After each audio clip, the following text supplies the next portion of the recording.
ঘৰৰ পৰা বাহিৰলৈ ওলাই যাওঁতে যদি ষ্টাইলে নকৰে হ'ব কেনেকৈ? সেয়ে আজি গা পা ধুই মেলি পূৰা ৰেডি হৈছোঁ, ক্ৰীম চ্ৰীম ঘঁহি পূৰা ষ্টাইল কৰিছোঁ। এনেকৈতো কেঁকুৰা মেকুৰা চুলি লৈ যাব নোৱাৰি। মই যিটো ভাড়া ঘৰত থাকোঁ আৰু মোৰ ৰুমলৈ মোৰ মা আহিছে, আৰু মোৰ মা আহিছে বুলি গম পাই ভাড়াঘৰৰ মালিকে আমাক চাহৰ নিমন্ত্ৰণ দিলেই নহয়, আৰু চুলিটো পনিয়াই আছোঁ, ভালেই লগা নাই দিয়কচোন। আৰু এয়া মোৰ চুলি সৰি একেবাৰে টকলা হৈ গৈছোঁ, 50 বছৰীয়া বুঢ়াৰ নিচিনা। এতিয়া ভাল লাগিবনে বাৰু? দুবাৰ পনিয়ালোঁ, এতিয়া ভাল লাগিছে ন? কমেণ্ট কৰিব।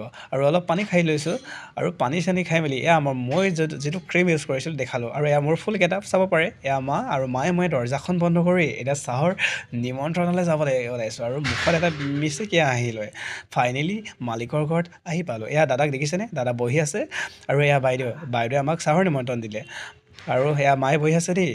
আৰু চাহটো যে ইমান মৰম লগাকৈ দিছিলে নহয়, আৰু ফুল ভিডিঅ'টো চাবলৈ মোৰ ফেচবুক পেজ আৰু মোৰ ইউটিউব চেনেলটো যাব দেই, আৰু আমি তাত